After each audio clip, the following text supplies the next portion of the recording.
All right, so let's get started with today's deep dive. And it looks like we're headed down a pretty interesting path with this one. You shared a podcast episode called The Hidden Secret with us, and wow, it's got some pretty unconventional ideas about spirituality. Yeah, it definitely seems to be kind of outside the box. It claims that there's this like secret knowledge hidden within Islam, this mantra called Ain Sin Qaf, and that's the real key to liberation, not the usual stuff like, prayer or fasting. Right. It claims all that's basically meaningless without knowing about Ain Sin Qaf. Exactly, and that's what we're going to be looking at today. So where should we start with this? I guess, first of all, what is this Ain Sin Qaf thing? Well, the episode you shared focuses on how this scholar, who's a follower of St. Rampal Maharaj, interprets a specific part of the Quran, Surah Ashura, and I think that's 42.12. Okay. And it's interesting because that part of the Quran, it just has these letters. Ha, Mim, Ain, Sin, Qaf. Just like that. Interesting. So just letters, no like explanation or anything? Right, and that's kind of the whole point. The podcast guest argues that these letters weren't explained by Prophet Muhammad, and that St. Rampal Maharaj is the only one who really knows what they mean. Wow. So how does he interpret them? What's so special about these letters? Well, they believe that those letters actually represent the sacred names of the Supreme God, and that chanting them is like the key to achieving liberation. Okay, so it's not just like a random collection of letters. It's like a powerful mantra or something. Exactly, like a secret code to unlock a higher spiritual reality. That's pretty wild. So if that's the case, then how does all this, this whole Ain Sin Qaf thing, how does that change the way we see those traditional practices like fasting and prayer? Well, they basically suggest that if you don't know about Ain Sin Qaf, then all that other stuff might not really be getting you anywhere. Like it's all for nothing. Yeah, kind of. They even quote Kabir Zahid, who criticizes fasting while still eating meat. Yeah. Like, how can you please God if you're doing that? Yeah, that makes sense. I guess it's like you're saying one thing but doing another. Right. It's about aligning yourself with the true path, the path that leads to liberation. And according to them, that path is revealed through this hidden knowledge of Ain Sin Qaf. Okay, so that's a pretty big claim. But if this Ain Sin Qaf is so important, why hasn't anyone heard about it before? I mean, why is it such a secret? Well, that's addressed in the podcast, too. They say that this knowledge has been intentionally hidden. Hidden by who? By this evil force they call Kal, who basically wants to keep everyone trapped in the cycle of birth and death. Whoa, so it's like a spiritual conspiracy theory or something? Kind of, yeah. It definitely makes things more interesting. So St. Rampal Maharaj is like the hero in this story. He's the one who's figured it all out. Exactly. He's the one breaking the code and revealing the truth. Okay, so let's back up for a second. We know that the podcast guest interprets those letters in Ain Sin Qaf as having special meanings, but what exactly are those meanings? They say that Ha represents Haq, which means truth, and then Mim represents Mabud, which means true worship. Okay, so truth and worship. I mean, those make sense. They're pretty fundamental spiritual concepts. Right, but it's the Ain Sin Qaf part that they say are the real keys to liberation. Yeah, and that's where it gets even more interesting because they don't actually say what those letters mean. Right, it's like they're leaving you hanging, wanting to know more. Yeah, it definitely makes you curious. Why do you think they don't reveal the meaning of those letters? I guess it's like you have to earn it. It's not something they just give away to anyone. So maybe you have to like become a follower of St. Rampal Maharaj to find out. Could be. Yeah, it seems like they believe that you're only ready for that knowledge once you've reached a certain level of spiritual understanding. Okay, so we've got these letters, Ain Sin Qaf, that are supposed to be powerful mantras, but their full meaning is a secret. And at the center of it all is this guy, St. Rampal Maharaj, who claims to hold the key to unlocking their power. Exactly. He's like the gatekeeper to this whole other level of spiritual truth. So I guess to understand all of this, we need to learn more about this St. Rampal Maharaj guy and why the podcast guest believes he's so important. Absolutely. He's the key to this whole thing. All right, well, let's dive into that in the next part of our deep dive. Well, they basically portray St. Rampal Maharaj as this spiritual revolutionary, kind of like he's the chosen one. Okay, so how is so? Well, they say he's this like enlightened saint, like the one who was predicted in all the scriptures. Okay. And that he's the only one who can really reveal what Ain Sin Qaf means and like guide people to true liberation. Okay, so it's not just about interpreting the letters. He's saying he's the only one who knows how to use them correctly. Yeah, and the liberation he's talking about, it goes even further than just like enlightenment. It's about reaching this place called Satlok. Satlok? Yeah, and apparently it's like even better than paradise. Whoa. Okay, And so what is it like? it's supposed to be this realm of like pure bliss, Yeah. where you're totally free from suffering and death. And that's where the supreme God, Allah Kabir, lives. So it's like a whole other level beyond what we usually think of as heaven. Yeah, that's the idea. And it's interesting because it kind of implies that the way we usually understand the afterlife might not be the whole story. Right, like there's this whole other realm that we've been missing out on. Exactly. And it all ties back to Ain Sin Qaf. It's like the key to unlocking this hidden realm. Okay, so that's pretty out there, but it's all based on what this one podcast guest is saying, who, as we know, is a follower of St. Rampalji Maharaj.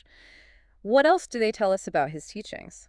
Well, this is where it gets really interesting. They talk about how St. Rampalji Maharaj interprets Prophet Muhammad's teachings. Okay, so how is that different from the way most people understand them? They claim that Prophet Muhammad never actually advocated for violence or eating meat. Really, that's a pretty big departure from the common understanding of Islamic teachings. Right, and they even bring up this quote from St. Guribdas Ji, who supposedly said that Prophet Muhammad was actually a messenger of Allah Kabir, the supreme God, and that he was totally against harming any living being. Wow, so they're basically saying that the Prophet Muhammad we know about has been, like, misrepresented or something. Yeah, that's one way to put it. But then the question is, if all this stuff about Ain Sin Qaf and a peaceful Prophet Muhammad is true, then why hasn't anyone heard about it before? Yeah, why is it all so hush-hush? Well, they say it's because of that evil force Kal, the one we talked about earlier. Oh, right, so he's, like, messing with everyone's minds? Yeah, they say he's intentionally distorted spiritual knowledge and promoted all these false practices to keep people trapped in the cycle of birth and death. So St. Rampalji Maharaj is like the only one who sees through all the lies. Exactly. He's like the warrior of truth fighting against this cosmic evil. That's pretty intense, but, I'm sure some people listening might be thinking, okay, this all sounds pretty far-fetched. How can I be sure any of this is true? Yeah, I mean, it's definitely a lot to take in. And it's important to remember that this is just one interpretation of things. There are always other perspectives out there. Right, so what would you say to someone who's hearing all of this for the first time and maybe feeling a little overwhelmed? Well, I'd say the first step is to not get too caught up in trying to figure out what's true or not. Just kind of listen with an open mind and see how it resonates with you. Yeah, it's about exploring different ideas and seeing what makes sense for you personally. Exactly. And if you're really curious about it, you can always do some more research.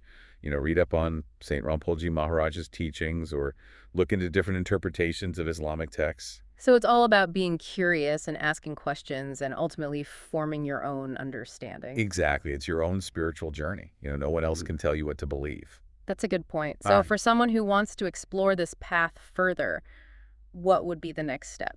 Well, according to the podcast, the next step is to seek initiation from St. Rampalji Maharaj. Initiation. Yeah, and that's when you would supposedly receive the Ain Sin Qaf mantras and learn how to chant them properly. So it's like a formal entry point into his teachings. Yeah, kind of like becoming a student. And I guess according to them, only those who are initiated can really break free from Kal and achieve that true liberation in Satlok. Right, but again, it's important to remember that this is just one perspective. There are lots of different paths out there, and it's up to each individual to find what works for them. Well said. So we've covered a lot of ground in this deep dive. We've talked about hidden mantras, a realm beyond paradise, a spiritual battle against evil. It's been quite a journey. Yeah, it definitely makes you think. But now it's time to shift gears a bit and look at some of the broader implications of all this and maybe explore some alternative perspectives on Ain Sin Qaf. Sounds good. So let's dive into that in the final part of our deep dive. Wow, so we've really gone deep on this one. All this talk about these hidden mantras and this realm beyond paradise and this cosmic battle between good and evil. It's pretty wild. Yeah, it definitely makes you think about spirituality in a whole new way. Right. And for someone who might be listening to all this for the first time, I imagine it could be a lot to process. What are some of the things that come to mind for you when you think about, like, the implications of accepting this whole Ain Sin Qaf thing and St. Rampalji Maharaj's teachings? One thing that strikes me is that it could really shake things up in terms of, like, religious authority. Mm-hmm. If this Ain Sin Qaf thing is the true path to liberation, then what does that say about the role of, like, traditional religious leaders and institutions? Yeah, that's a really good point. It definitely challenges the idea that there's only one right way to do things spiritually. Exactly. And it raises questions about, who gets to decide what the true path is and how much weight we should give to personal experience and individual interpretation. Right, it's not like there's some objective measure of spiritual truth.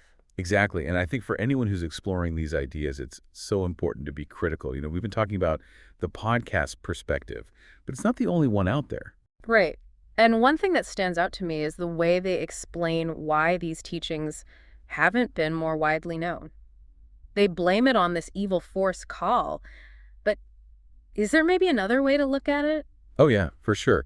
I mean, instead of some kind of deliberate suppression, maybe it's more about like cultural and historical context. Maybe these teachings have always been around, but they just haven't gotten a lot of attention for whatever reason. Like maybe they've been passed down through certain lineages or they've been more prevalent in certain regions. Exactly. And you have to remember that ideas and beliefs, they're always evolving and spreading in different ways.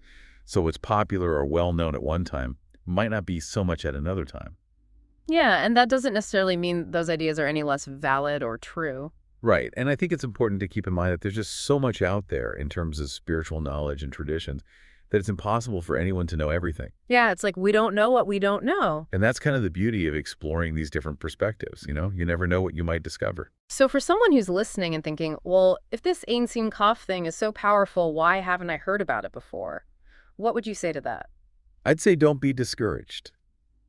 There's a whole world of spiritual teachings out there just waiting to be discovered. And just because you haven't heard of something before doesn't mean it's not worth exploring. Yeah, and who knows, maybe this deep dive has planted a seed for someone. Maybe it's sparked an interest in learning more about Ain Sin Qaf or Saint Rampal Maharaj's teachings, or maybe it's just made them curious about different spiritual traditions in general. Absolutely. And at the end of the day, that's what it's all about. Asking questions, exploring different perspectives, and ultimately finding what resonates with you on a personal level. So it's not about blindly accepting what anyone tells you. It's about taking all this information and making it your own. Exactly. It's about using your own discernment and intuition to figure out what makes sense for you. Well said, and I think that's a great place to wrap up our deep dive into the world of Ain Sin Qaf. It's been a fascinating journey, and I hope it's given our listeners some food for thought. Yeah, definitely. And if anyone wants to continue the conversation, we're always here to listen and share our perspectives. That's right, so don't hesitate to reach out and let us know what you think. And as always, thanks for joining us on this deep dive.